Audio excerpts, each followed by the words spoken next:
ভাই রে ভাই, আমি যেন এক মহাযুদ্ধ শেষ করে উঠলাম। গতদিন আমি আপনাদেরকে শিং মাছ কীভাবে কাটতে হয়, শিং মাছ কাটার পদ্ধতি দেখিয়েছিলাম, কিভাবে সহজে শিং মাছ কাটা যায় মাত্র পেঁপে পাতা দিয়ে। তো সেই ভিডিওটা দেখে অনেকেই আমার কাছে জানতে চেয়েছেন, ও বৌদি আপনি এত কষ্ট করে মাছ কাটলেন, তা রান্না করলেন কই? কিন্তু সেদিন আমি রান্নাটা দেখাইনি, এই জন্য ভিডিওটা বড় হয়ে যেত। তাই আমি আজকে আপনাদের সাথে শিং মাছ রান্নার ভিডিওটা শেয়ার করতে আসলাম। আমি কিভাবে শিং মাছ ভুনা করব সেটা আজকের ভিডিওতে দেখবেন। মাছ তো গত পর্বে কেটে ধুয়ে নিয়েছিলাম, আজ রান্না করার পালা। নমস্কার বন্ধুরা, তনুশ্রী কিন্তু চলে এসেছে। আপনারা কিন্তু ভিডিওটা স্কিপ না করে সম্পূর্ণ দেখতে থাকুন। আজকের ভিডিও করতে যে আমার যে কী বড় ক্ষতি হয়েছিল, আমি যে কী বড় বিপদের সম্মুখীন হয়েছিলাম, পুরো ঘটনাটা এই ভিডিওতেই আপনাদের সাথে বলবো।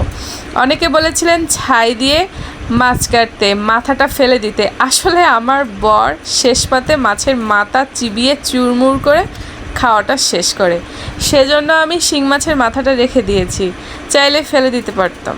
আর ছাই দিয়েই তো কেটেছি, লবণ, ছাই আর পেঁপে পাতা, দারুণ পরিষ্কার হয়েছে। তো শিং মাছের ঝোলের জন্য সব কিছু গুছিয়ে নিয়ে এসেছি। শিং মাছগুলো সুন্দর করে ধুয়ে নিয়ে এসেছি। যত মশলা, পেঁয়াজ, ধনিয়া গুঁড়ো, জিরে গুঁড়ো, লবণ আর হচ্ছে আদার গুঁড়ো, রসুন বাটা, কাঁচা ঝাল, শুকনো ঝাল আর লবণ সব নিয়েছি। শিং মাছটায় ভালোই তেল হয়েছিল, আর মাছের সাইজটা দেখলেই তো বুঝতে পারছেন এই মাছগুলোর ঝোল করলে কতটা টেস্ট হবে। যারা শিং মাছ প্রিয় তারা আজকের ভিডিও দেখে লোভ সামলাতে পারবে না। এই যে দেখেন আমার আদার গুঁড়া, হলুদের গুঁড়া, পেঁয়াজ সব কিছু কেটে ধুয়ে গুছিয়ে নিয়ে এসেছি। এবার শুধু জাল ধরিয়ে দেওয়ার পালা। এখানে সব মশলা আছে গোছানো। জাল ধরিয়ে আজকে আপনাদের সাথে একটা টিপস শেয়ার করব। শিং মাছ ভাজতে গেলে কিন্তু প্রচণ্ড ফোটে, আর তখন কিন্তু হাত পা পুড়ে যাওয়ার ভয়। তো আজ আমি আপনাদের সাথে এরকম একটা টিপস শেয়ার করব, যেটা জানলে আর কখনো এই ভয়টা থাকবে না। অনেকে এই শিং মাছ কাটা এবং ভাজার ভয়ে খেতে চায় না, জানেন তো। এই জন্য শিং মাছ যখন ভাজবেন তখন লবণ, হলুদ আর একটু বেশি করে সরিষার তেল মাখিয়ে নেবেন, আমি যেরকম করে মাখাচ্ছি। এখানে যদি আপনি কিপটামি করেন তাহলে কিন্তু ভাজার সময় একদম জ্বলে পুড়ে যাবে আপনার অঙ্গ। এই মাছ তেলে দিলে এর যে কি একটা ফোটে রে বাবা, মানে কি বলবো। ছেলে পেটে থাকতে এই মাছ একবার ভাজতে গিয়ে, মানে প্রথম যেবার আমি এই মাছ ভাজতে গিয়েছিলাম সেবার তো আমি একদম পুড়ে ঝুড়ে শেষ। আমি জানতামই না তখন শিং মাছ এত ফোটে। তো তারপরে এই টিপসটা আমি শিখেছিলাম আর আমার বেশ কাজে লেগেছিল, তো সেটাই আপনাদেরকে বলে দিলাম। আশা করছি ভালো লাগবে। আমিও কিন্তু খুব সুন্দর করে আপনাদের সাথে বলেছি যেরকম সেরকম সরিষার তেল মাখিয়ে নিয়েছি, কিন্তু তারপরেই ঘটলো মহাবিপদ। যেই না কড়াইতে আমি একটা মাছ দিলাম আর চটপট ফুটতে লাগলো, আর ফুটতে সারা রান্নাঘরটা আমার দেখেন একদম তেল হয়ে গিয়েছে। আর তারপর আমার তো হাতে মুখে সব তেল লেগে পুড়ে সারা হাত পা একেবারে ঝলসে গেছে। আর লাস্টে আমি সরা দিয়ে ঢেকে দিয়েছিলাম, ঢেকে দেওয়ার পর ফোটাটা আর কি কম হয়েছিল, ফুটলেও আর কি বাইরে আসেনি। কিন্তু আমি আপনাদেরকে বলছি, আমি সরিষার তেল ইউজ করার পরেও কেন এরকম করে ফুটলো। বন্ধুরা, আমি মাছটাকে ভালো করে জল ঝরিয়ে নেইনি, আপনাদেরকে একটু ভালো করে ভিডিও করে দেখাবো। এই সমস্ত তাড়াহুড়ায় না আমার আর মাথায় একদম ঠিক ছিল না। মাছের গায়ে অনেকটা জল ছিল, সেই জলে তেল দিছি, আবার সেই মাছটা গরম তেলে দিছি, যার কারণে আমার মাছটা অতটা ফুটেছে।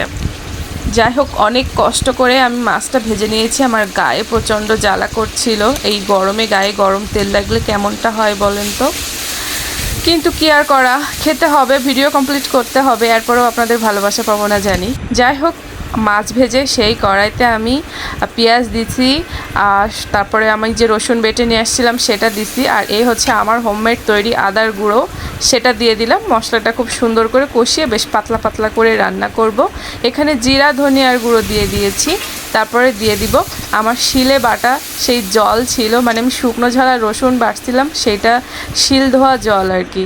তো দিয়ে একটু কষিয়ে নিচ্ছি। তারপরে কিন্তু আমি এখানে দিয়ে দেব লবণ। লবণটা আগে দিব না, লবণটা একটু পরে দিব, তাহলে লবণটা না কমে যায়। তারপরে দিয়ে দিব হলুদ। বন্ধুরা সব মশলা একসাথে সুন্দর করে দিয়ে এই যে আরও একটু শুকনো ঝাল বাটা দিচ্ছি, মানে মাছটা আমি একটু ঝাল ঝাল করব, কষা কষা করব। কি যে কষ্ট হয়েছে এই মাছটা বাড়িতে আনার পর। আমি কতগুলা ধকল সামাইছি, এক তো মাছগুলা কাটার ধকল ছিল সেটা সামলাইছি, তারপরে ভাজার ধকল, আর এখন না জানি শেষ পাতে খেতে কেমন লাগবে। আমি সত্যি টায়ার্ড শিং মাছের সাথে যুদ্ধ করতে করতে। ঝোলটা আমার ফুটে উঠেছে, মাছগুলো দিয়ে দেব।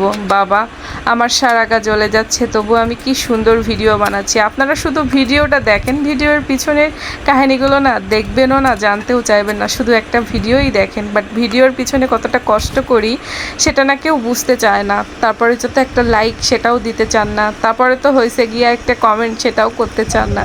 বাট একটা ভিডিওর পিছনে না অনেক কষ্ট করতে হয়।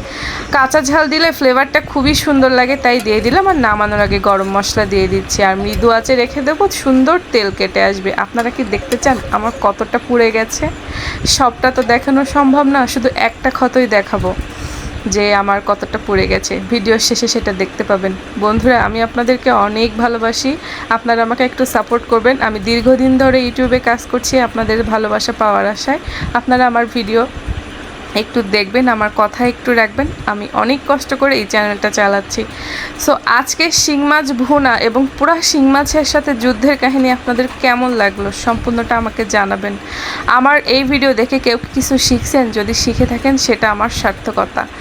আর আপনাদের সাথে শেয়ার করলাম আমার শিং মাছগুলো। যারা জানতে চাইছিলেন মাছগুলো রান্না করে খাইছি নাকি, বিশেষ করে আমার নয়ন দাদা, তো দেখে নেন মাছগুলো সত্যি রান্না করেছি এবং খেয়েছি, দারুণ লেগেছিল। আর এই ঝোলটা তো ভীষণ স্বাস্থ্যকর।